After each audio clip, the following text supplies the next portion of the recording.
this deal is actually, I think, a big win for the Paul Ryan Republicans. They will avoid the embarrassment, shame, and political damage of shutting down the government, and they will obtain this from the Democrats without, as Congressman Pocan pointed out in his statement, touching at all the major issues. The corporate loopholes aren't being closed. The tax avoidance techniques of billionaires who can legally live tax-free if they choose to are not being shut down. The hedge fund and private equity managers will continue to be advantaged. And we're going to kick 57,000 poor children out of Head Start, which means we're going to narrow their economic futures and make all of us worse off in the future. We're cutting $1.5 billion from medical research to save lives. Why? Because the very richest people in America, those who have benefited most from being in this market, don't want to pay for that kind of service. And by the way, being the War and Peace report, the Pentagon's getting an extra $20 billion out of this deal. We already spend 42% of all the money in the world on our military. More money for the Pentagon? Seriously? Well, we are cutting off unemployment benefits and cutting medical research, reducing pensions for federal workers. This makes absolutely no sense. It will make us worse off.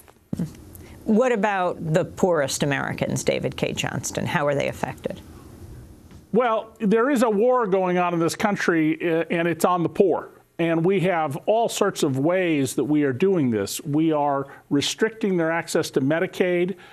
We are cutting food stamps dramatically in this country, or will be very soon. There is a 90-day fix for doctors who treat people who are on Medicaid. That, I suspect, will not be continued. And why would we be cutting fees to doctors who provide health care to people? Unless, of course, you just, as Congressman Grayson once said, want them to die. The budget now heads to the Senate, where it has the backing of the Democratic leadership. This is Democratic Senator Dick Durbin of Illinois urging members to vote for it when it comes up to the floor this week. Vote for this. Let's move. Let's govern. Let's not shut down this government again. This is an opportunity. And with this opportunity, we can have a stronger national defense, a stronger country, and we can save the taxpayers' money. That's Democratic leader, Senator Dick Durbin. What, stronger national defense? I'm sorry, what? I mean, do we not have enough nuclear submarines to kill us all many times over with weapons against which no one is threatening us? It is just bizarre that we continue to stick to these memes that we're not spending enough on national defense. We're spending over $900 billion a year on national defense. Now, add to that that most of the world consists of our allies who have a big military, and this just makes no sense whatsoever. You also talk about the U.S. government paying through the nose for contractors. Yes, well, you know, we started this movement back around the time that the New Deal ended and the era of Reagan, which we're still living in, began. That it would be more efficient if we just got rid of those lazy, no-good, overpaid federal bureaucrats and hired private contractors.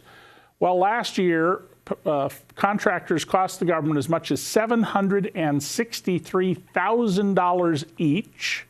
Overall, they cost twice as much as civil servants, and for Pentagon contractors, 3 times as much. And much of the work that is done by contractors turns out to be of little or no value. If you, for example, you go to usaspending.gov, one of President Obama's major initiatives on transparency, and put in IRS contracts, the total amount of money it will show is equal to 500 years of the entire IRS budget. These contractors are ripping the taxpayers off left and right. Why do they stay there? Well, the owners of those companies hire politically connected people like former congressmen, former heads of agencies, and they make campaign contributions that make sure they keep getting paid while the poor have their situation worsened. David Cay Johnston, you write about how actually how the country could generate millions of jobs. Yes, there are a number of things we can do. I've been doing a series of columns in Al Jazeera about this very point. One of the things we can do is stop these quote-unquote free trade deals. There's no such thing as free trade. Trade has rules, and let me give you an idea of how big they are. The super secret Trans-Pacific Partnership Plan, in which members of Congress who want to read any part of it have to show they have no pen or pencil or paper or recording device on them and are then led into a room. In chapter QQ, it's 30,000 words. Think about how far in you got to be to get to chapter QQ. And these deals have resulted in every case in the destruction of American jobs. One way to look at this, however, I suppose, is that the generosity of blue-collar factory workers in America who've been willing to give up their hold on the middle class so that the rural poor of Asia can have a better life is something to be admired. I wanted to get a comment from you to respond to this quote. You talk about the TPP, the largest ever economic treaty representing more than 40% of the world's GDP. This is Secretary of Commerce Penny Pritzker explaining why she supports the TPP. The TPP is meant to be a high-quality 21st century trade agreement.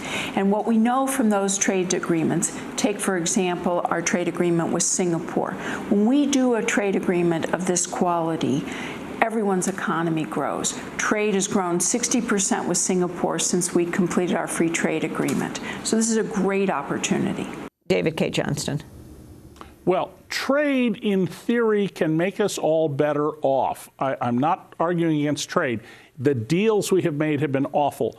Our trade deal with China has cost us 2.8 million jobs. That's the equivalent of every job in greater metropolitan Philadelphia. We've had over 50,000 factories closed simply because of that deal. Our trade deal with South Korea, we were told it'll result in more trade. Well, it has. $1 of exports of goods by us to South Korea for every $25 of increased imports from South Korea. The global capitalist class see to it that these secretive deals are written in a way that they benefit, that workers in America have their wages driven down. And the Trans-Pacific Partnership, it is widely believed, and remember, it's a secret agreement that they want to ram through Congress with no debate. It is widely believed it will cement current U.S. law while allowing trading partners flexibility to alter their laws. That's a prescription for absolute disaster. And by the way, Penny Pritzker is a queen of corporate welfare.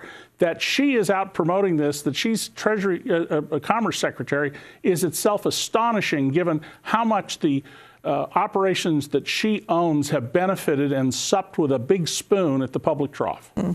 And finally, who pushed this agenda forward, talking about this budget deal that has such bipartisan consensus, and who resisted it, David Cay Johnston?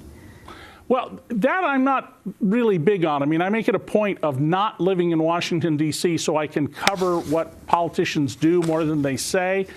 And so I'm not really the expert to talk about that subject, Amy. Finally, David Cay Johnston, Detroit. I can't let you leave without talking about that because you write a lot about it, and it's so critical. Detroit, of course, becoming the largest ever U.S. municipality to qualify for bankruptcy. Earlier this month, federal judge Stephen Rhodes ruled the city meets every criteria for insolvency, including failure to honor its debt obligations and inability to provide the bare minimum of services to its 680,000 residents. The bankruptcy ruling puts tens of thousands of retired city workers' pension at risk, overriding protections in the Michigan state constitution. What happens to those pensions, David Cay Johnston? Well, we don't know exactly, but in all likelihood, people who are already retired, who are too old to work, are going to have their incomes cut. The average pension in Detroit is $19,000 a year. You just go out to suburban Ann Arbor, and it's twice that much money. Detroit, though, is an example and a canary in the mine of what's going on in this country. Deindustrialization is making us poorer.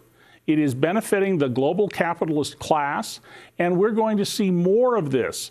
Detroit went from having a large tax base with factories producing things that helped grow the economy to being full of vacant land all over the place and abandoned buildings because of the federal government's trade policies and anti-union policies.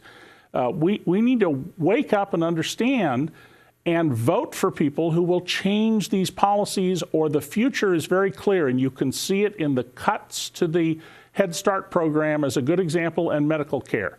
It's the policy of Congress to spend money now in ways that will make us poorer in the future.